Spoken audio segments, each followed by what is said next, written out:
Hi guys, right, I'm Jessica, I'm back with another video. Last time I talked about masking, this time I'm going to talk about social issues and social skills in autism. Now before I get straight into it, I just want to make mention of if you like the content, you want to see more, follow or subscribe to my YouTube channel, or both, and leave a like and leave a comment with a question if you have a question, because that will help me have a sort of route to go down.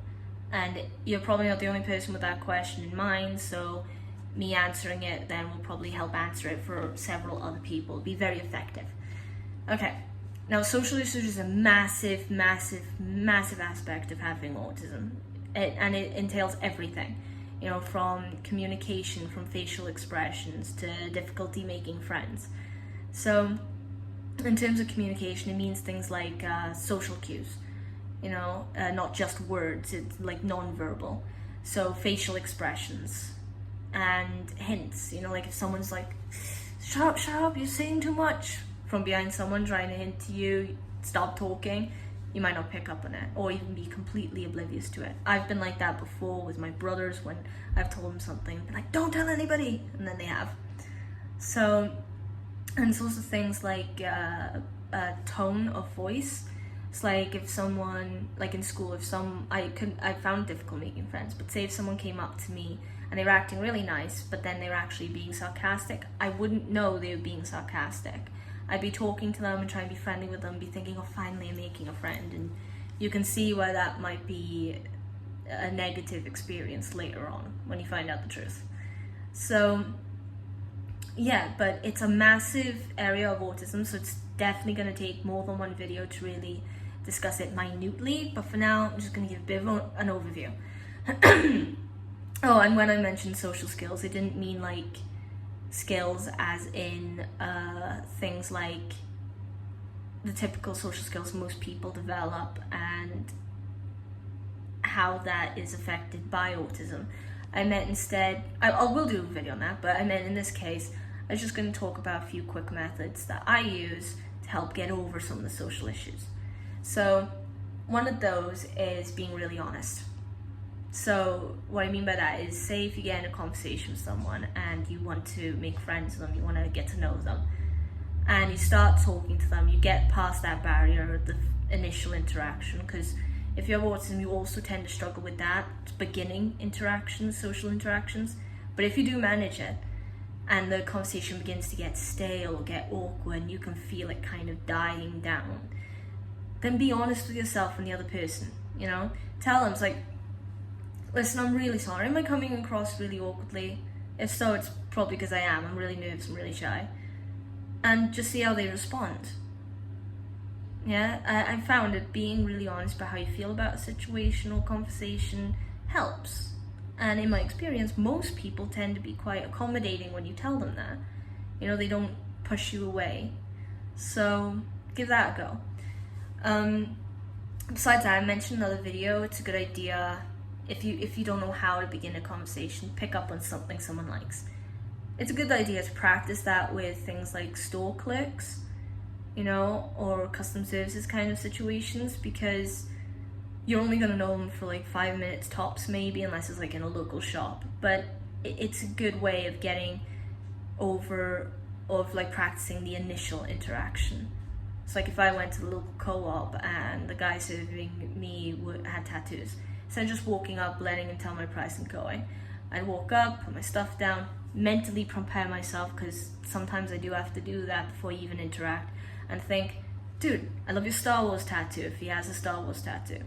And then, you know, people like that kind of thing. They like people taking notice of them and their interests. So then if he turns around and goes, oh, cool, yeah, and start talking about Star Wars or talking about his other tattoos, comment on them, you know? Let it flow naturally, and you'll find you don't even need to think too hard about your saying. I think that's something else, because people with autism struggle with communication. They also tend to overthink how to respond to people. But really, just be honest, you know, just let it flow. Another thing is practicing or getting yourself up to the point of being able to be yourself from the get-go.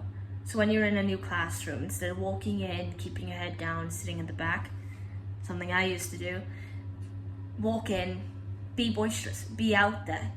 It's kind of like the fake it till you make it thing. Because if you can manage that, then the thing you expect that other people expect from you is to be confident, and you will start to develop that. You'll actually relax into yourself, you know? Be careful, because you don't want to turn into a negative thing, but yeah, these methods, these skills are things I've come up with, you know? You can come up with your own, and you probably have.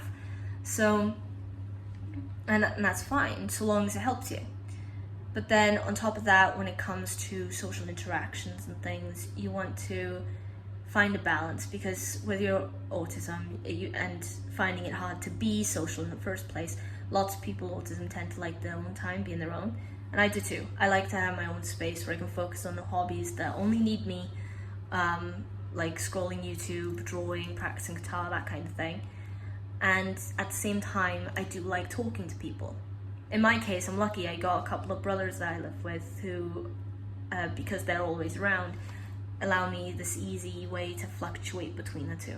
But if you're like an only child, or if you know someone who has autism who doesn't have that immediate access to another person, then it can be difficult, you know, fluctuating. And it might feel strange, like, am I introverted or extroverted? The truth is, you're a bit of both. So, you know, and don't overthink it. Really don't overthink it. I mean, that's a problem I have all the time.